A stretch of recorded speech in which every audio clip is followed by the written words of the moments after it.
Dear students, welcome to BNIS Home School. My name is Muhammad Hanif, Assistant English Teacher, Bonusri National Ideal School. Today I am going to take the class on tense of class 4. So last half yearly exam we have discussed about present tense and past tense, and now we will discuss about future tense. So tense আলোচনা করার পূর্বে যে বিষয়গুলো আমি আলোচনা করব, tense কাকে বলে 1 নাম্বার, 2 নম্বর হলো টেন্স বাংলা চিনিবার উপায়, 3 নম্বর হলো বাংলা চিনিবার সাথে স্ট্রাকচার, এবং 4 নম্বর হলো এক্সাম্পল। সো চলো, প্রথমে হলো প্রেজেন্ট টেন্স, ফিউচার টেন্স এখানে দেওয়া আছে। আমরা ফিউচার টেন্স নিয়ে আজকে আলোচনা করব, যেটা বার্ষিক পরীক্ষার সিলেবাস থেকে আলোচ্য বিষয়। তাহলে প্রথমে ফিউচার টেন্সকে 4 ভাগে ভাগ করা হয়েছে: future indefinite, future continuous, future perfect এবং ফিউচার পারফেক্ট কন্টিনিউয়াস টেন্স। তাহলে প্রথমে আসো আমরা আলোচনা করব হলো ফিউচার ইনডিফিনিট টেন্স বা সিম্পল ফিউচার টেন্স।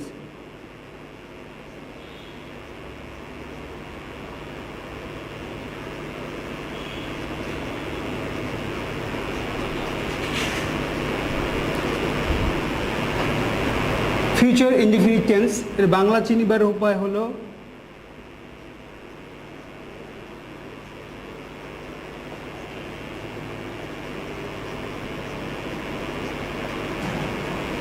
বাংলা ক্রিয়ার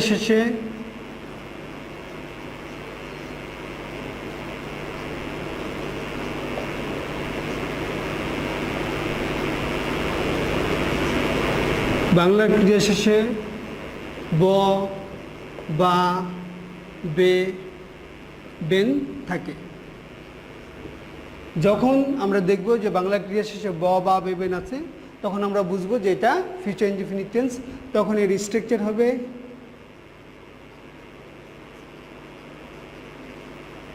সাবজেক্ট প্লাস শেল বা উইল প্লাস ভার্বের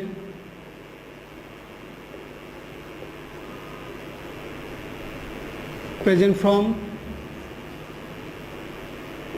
প্লাস এক্সটেনশন। যখন বাংলার শেষে আমরা ব বা বেন দেখব, তখন আমরা বুঝবো যে এটা ফিউচার ইনডিফিনিট টেন্স। এই স্ট্রাকচার অনুযায়ী আমরা এটাকে ট্রান্সলেট করব। তাহলে একটা এক্সাম্পল দিই আমরা। আমি স্কুলে যাব। তাহলে আমরা এখানে দেখতে পাচ্ছি বাংলার ক্রিয়া শেষে ব আছে, তার মানে যে ফিউচার ইনডিফিনিট টেন্স। তখন সাবজেক্ট অনুযায়ী আই, এর সাথে শেল হবে আই শেল, তারপরে ভার্ব হলো যাওয়া, গো কোথায় যাব, টু স্কুল। তাহলে আমরা বুঝতে পারলাম এটা ফিউচার ইনডিফিনিট টেন্স। এখন আসো ফিউচার কন্টিনিউয়াস টেন্স।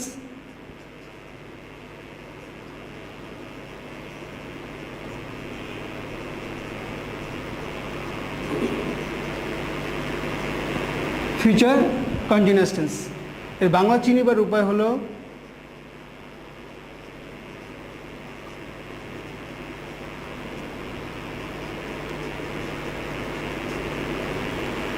বাংলার ক্রিয়া শেষে তে থাকবো, তে থাকবে, তে থাকবা বা তে থাকবেন থাকে। যখন আমরা দেখব যে বাংলার ক্রিয়া শেষে এই শব্দগুলো আছে, তখন আমরা স্ট্রাকচার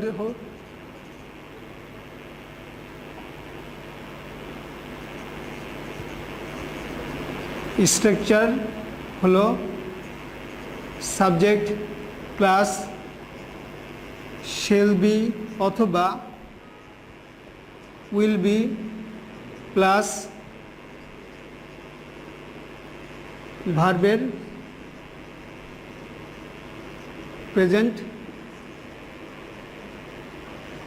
ফর্মের সাথে আইএনজি প্লাস এক্সটেনশন হবে। যেমন আমি কাজটি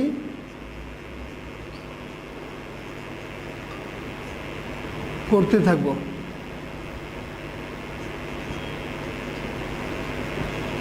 তাহলে এখানে আমরা দেখছি যে বাংলার ক্রিয়া শেষে তে থাকবো, তার মানে এই যে ফিউচার কন্টিনিউয়াস টেন্স। তো এখানে সাবজেক্ট হলো আই, আর এর সাথে শেল বি হবে, ভার্বের সাথে আইএনজি হবে, ডুইং দ্য ওয়ার্ক। আশা করি তোমরা বুঝতে পেরেছ। এখন আমি ফিউচার পারফেক্ট টেন্স আলোচনা করব।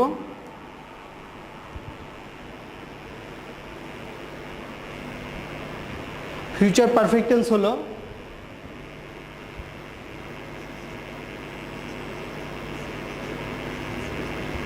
বাংলার ক্রিয়া শেষে আ থাকবো বা এ থাকবো, এ থাকবা, এ থাকবেন, থাকলে ফিউচার পারফেক্ট টেন্স হয়। আর তখন স্ট্রাকচার হবে সাবজেক্ট প্লাস শেল হ্যাভ বা উইল হ্যাভ প্লাস ভার্বের পাস্ট পার্টিসিপল ফর্ম বি3 প্লাস অবজেক্ট। যদি আমরা একটি এক্সাম্পল দেই তাহলে আমরা দেখব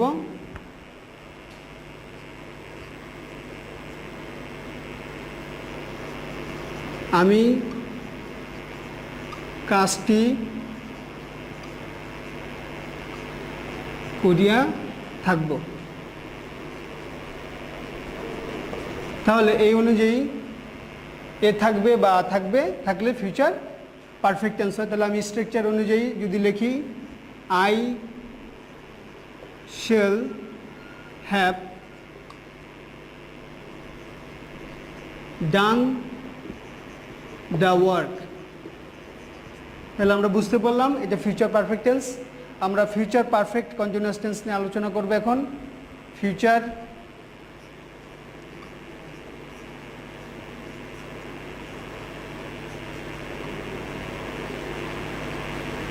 কন্টিনিউয়াস টেন্স।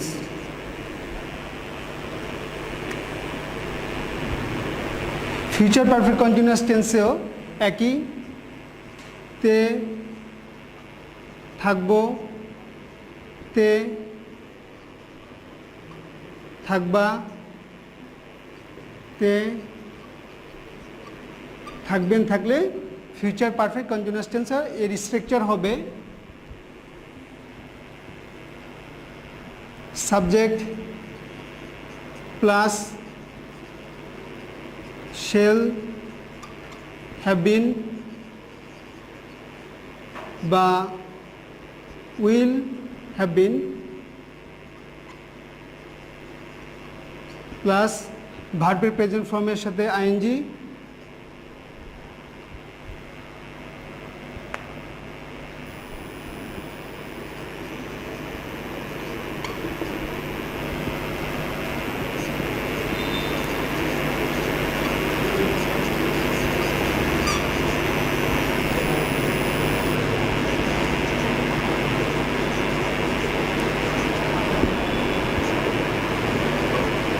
প্লাস একটি সময়।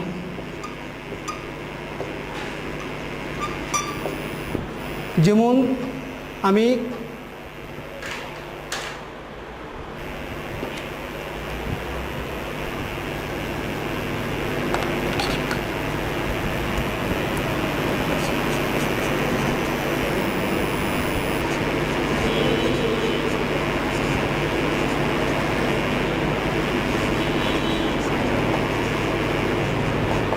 এক ঘন্টা যাবৎ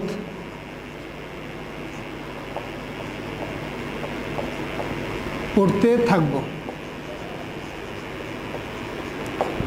তাহলে এখানে ফিউচার কন্টিনিউয়াস টেন্সের মতোই তে থাকবো আছে, কিন্তু একটা বিষয় এটা আলাদা। সেখানে হলো এখানে একটা সময় দেওয়া আছে, সেই জন্য এটা ফিউচার পারফেক্ট কন্টিনিউয়াস টেন্স। এর স্ট্রাকচার অনুযায়ী যদি আমরা এটা লিখি তাহলে হবে I shall have bin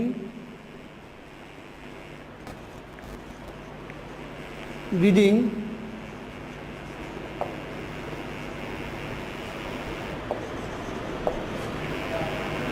for an hour.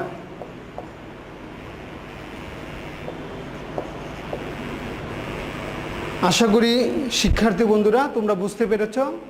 তাহলে আমরা যে বিষয়টা বাসায় অনুশীলন করব সেটা হলো প্রথমে বাংলা চিনিবার উপায়, 2 নম্বর হলো স্ট্রাকচার, 3 নম্বর হলো এক্সাম্পল। তাহলে এই 3টা বিষয়ই তোমাদের হোমওয়ার্ক থাকবে। এই 3টা বিষয় হোমওয়ার্ক থাকবে। ঠিক সিডব্লিউটাই সিডব্লিউ